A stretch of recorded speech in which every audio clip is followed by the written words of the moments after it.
Thanks, Arup. Very good afternoon to all of you, and thank you, Arup, for accommodating me and for inviting me to your course. This course has been a very prestigious one, and I have spoken before at the ASCRS, where this course is very popular. I'll be speaking on two topics. So the first one is dysphotopsias, and please bear with me if I try to go a little faster, as I think we are running behind schedule. No, Gaurav, you can take your time. Okay, great. Thanks. Now just imagine this. You've just performed a successful surgery, uncomplicated cataract surgery, as we've become good at doing, and your patient is 20/20 or 6/6, and the surgery looks beautiful. You're ready to be congratulated next day, and you think that the patient is going to come, and you're all ready to get all the appreciation from the patient. Instead, your patient says, "I hate this. Those unwanted images are driving me crazy. You've got to do something about this." Now, this may be very common with some of these multifocal lenses, as we all know, and we are already prepared for it, but this can also happen with some of your other premium IOLs, especially those with the new square edges, which we've been using over the last few years. So with the high standards we now set for our surgeries and counsel our patients likewise, dysphotopsia has become the number one problem following uncomplicated successful cataract surgery, because other things have become so infrequent that we hardly see some of the other complications we used to see. Now the problem is that it doesn't go away easily once a patient becomes focused on it. And if a patient has perceived dysphotopsia as a major problem for the last 3 months or more, it probably won't improve without some kind of intervention. So the cutoff period is about 3 months. What's the extent of this problem? Now, the number of patients who actually require an intraocular lens exchange because of a dysphotopsia is only about 1 in 1,000. So it's really, really small. But that doesn't mean that the problem is not big. So the number of patients complaining about dysphotopsia is closer to 1 in 10, which means that out of 10 of your cataract patients, about 1 of them will probably notice some kind of dysphotopsia, and there are several kinds that you have to probably learn about. Now, what the patient may see may vary from so many things, but these are just a few examples of what the patient may actually experience as far as dysphotopsias are concerned. As you can see here, probably the square edge IOL design appears to be the primary cause of reflected nighttime glare, as you saw in that picture just before that. However, positive dysphotopsia are seldom, they result in lens exchange, which means that most patients with positive dysphotopsias will eventually probably get used to them or adapt to them. Whereas negative dysphotopsias, which are basically like perceived dark areas, you must have come across many of your patients who tend to tell you about these on the temporal side, that they see this negative dysphotopsia or a dark area, and these are more difficult for the patients to tolerate and less easier to adapt to. So the temporal darkness which patients see can be explained by this. As you'll see here, if the peripheral capsule is clear and is overlapping the lens edge, you'll notice that this perceived dark area over here, I'm using the pointer on the screen itself, you'll notice that this purple ray is passing through comfortably, and then you have this next ray which is passing through outside the lens. So this area is probably the area where you'll notice the darkness, and this is more commonly observed on the temporal field. Now, as the PCO develops, this starts generating some kind of scatter, and some scattered light will start going in, and the patient will perceive it a little less. So sometimes waiting for some time will allow the patient to settle down with these negative dysphotopsias. And this is basically similar to the cataract glass phenomena, as we know with our aphakic corrections, and something similar to that jack-in-the-box kind of phenomena, but a little different. Now, another type of dysphotopsia could be the scintillating vision, which is basically caused by the back scatter from the lens, combined with the microsaccades, which are basically a normal physiological occurrence. But some patients notice this more than others. And this symptom tends to get worse with the higher refractive index lenses which we use now, which can go in through smaller incisions because they need to be made much thinner. And this problem may probably be solved by going to a lower refractive index lens like the silicone lenses, which used to have lesser of these problems, but then come with their own problems as well. The arc is another phenomena which patient perceives from the edge of the lens, and usually happens at night, but it's usually not a serious problem if you tell the patients that seeing an occasional arc is normal, because they are not seeing it all the time. So this usually is not a persistent phenomena and occasionally visible, so it tends to settle down over time, and especially so if the capsule excess is overlapping over the IOL edge. Now, flare is one more type of phenomena. I wish I could show you these, but it was difficult to get hold of good images which would tell you, but This is cotopic symptom, which is produced by the coma from the cornea. And usually by correcting the astigmatism when night driving, with night driving glasses will often compensate for this flare which tends to come in. And of course, trying to make the pupil a little smaller will also do away with the higher order aberrations and maybe give your patient relief from these symptoms. I know I'm rushing through these and probably be confusing, but central flash is another phenomena which tends to be caused by the peripheral light sources reflecting from the internal edge of the eye well. So basically from the square edge, you'll have the light being scattered with total internal reflection and causing a central flash because it tends to go straight to the fovea. And with lenses, with the edge design improving over the last few years, this has improved. We'll just quickly see how it has changed. Halos, more often seen with multifocal IOLs, as we all know, because of the transition zones from each ring. And yes, with counseling and with prior counseling, patients will accept this and get used to them. Majority of them will. And, a smaller scotopic pupil can help with these phenomena. However, if a patient sees halos with a monofocal IOL, it usually indicates the presence of spherical aberration. So you would want to correct the spherical aberrations. You're seeing halos with a monofocal IOL. So, as you can all understand, the patient obviously reacts in different ways and can be aggressive or can be complaining.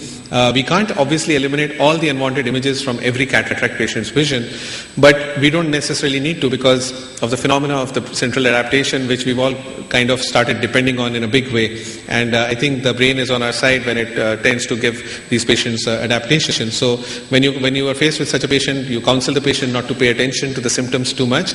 However, don't underscore the problem. Don't tell him that you don't really have a problem. You know that the patient, yes, he generally has a problem. So you should recognize that he has a small problem, but counsel him and tell him not to get focused on these unwanted images. And the worse the madder the patient gets about the problem, the more he focuses on it. So it's a vicious circle, and you have to break that somehow. Ideally, we'd like to prevent the problem, as we rather than deal with it. If we could somehow prevent it, it would probably make much more sense. And how to prevent these problems? One way would be to create accurate expectations before the surgery. Discuss this in a mild, gentle way. Don't make a big issue out of it. Just tell the patient that some of you will note, some patients notice this, so that he doesn't say that later on you are trying to explain things by justifying them. And try to minimize the problem surgically, for which several strategies can help. Use the right lens. Newer lenses have increased the front curvature of the lens, which minimizes the front and back light scattering. This can be one good way to decrease this. And designing the edge to reduce or eliminate reflections. And obviously the optic size should be adequate. Now, what changes can be done is, if you'll notice this image on the left, so this is a typical square edge, which is square on both sides. Now rounding it off will probably decrease this substantially and cut it down by 93%, as one study found. And a lower refractive index lens like the silicone lens, obviously, I'm not suggesting you go back to using silicone lenses with the problems that they had, but in some patients this may be an option if you're doing a lens exchange. So these are some of the things that you can do to be surgically careful with the surgery. And don't take the wrong attitude if the patient complains is another important fact. Talk to the patient, try nighttime pupil constriction. Don't do a YAG. If a posterior capsule opacification is not the source of the problem, please don't YAG the patient thinking that this might solve the problem. It won't, and it will make the patient even more complaining, because he'll think that you are just trying to fool him into believing that things will improve. And only resort to a lens exchange if it really makes sense. So these are the things which you can consider when deciding whether to do a lens exchange: the size of the existing rhexis, the edge design, the refractive index of the lens that you've used, the condition of the capsule, and if all else fails, then just listen, counsel, be patient. So to conclude, dysphotopsias are a real issue and cannot be overlooked. And modern IOL designs have been able to decrease the incidence of many of these, and we continue to evolve and improve upon it. And when confronted with a complaining patient, reassurance and problem solving works much better than trivializing the complaint. I think that's true for almost everything that we deal with, not only with dysphotopsias. And we're sorry for rushing you through that. CME is another important issue, and I think Roop's given me two of the important topics to cover in this session, which is a very interesting session. Now, CME is probably the most common cause of less than expected post-operative visual acuity in uncomplicated cataract extractions, the Irwin-Gass syndrome. We all know about, I won't go into the details of what CME is and the pathogenesis. We all know that the difference between the angiographic and the clinical CME. Angiographic could be 20 to 30%. Clinical could vary between 1 to 6.9%. Peak prevalence is at 6 weeks. This is quickly to revise you and mostly resolves spontaneously over a several months period. Due to the prostaglandins released during the surgery, leads to the breakdown of the blood-aqueous barrier.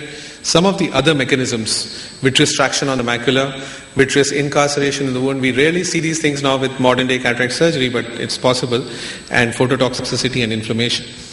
Best way to examine CME is the 90 or the 78D exam on the slit lamp, and some of the appearances which you might notice are listed there.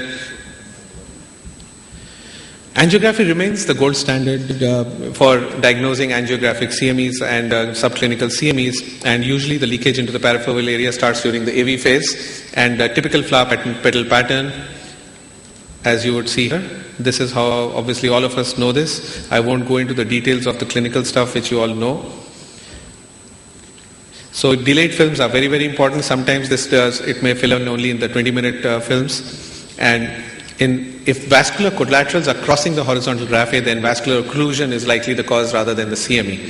So let's come to the OCT, which I think almost every clinic now has access to, and I think it's a great tool because angiographies are slightly invasive and most patients would not want repeated angiographies. So it's a non-invasive imaging modality, high resolution cross-section images, localized accumulation can be seen, and with increase in retinal thickness, and amount of CME can be very easily monitored. You can actually monitor the patient over serial visits very easily because it's a non-invasive test over in few minutes. Patients don't mind getting an OCT done. This is the typical appearance. And yes, in studies have shown that OCT is comparable to FFA in the evaluation of CME, and FFA is no longer absolutely necessary when trying to diagnose or treat CME. Especially important is that the macular thickening correlates much better with the visual acuity. Some of the other conditions associated with CMEs, diabetes and so many others which you're all aware of. Now, prophylaxis can be done by using topical NSAIDs preoperatively, minimally invasive clean surgery, iris touch should be minimized, fluctuations of the anterior chamber should be minimized, placement of your IOL in the bag, using a hydrophobic acrylic lens may be useful, and of course topical predacetate and NSAID drops post-operatively would be useful. Can I take one more minute, Arup? How much time do I have left? Yeah, I think 1 minute is fine. Great, perfect.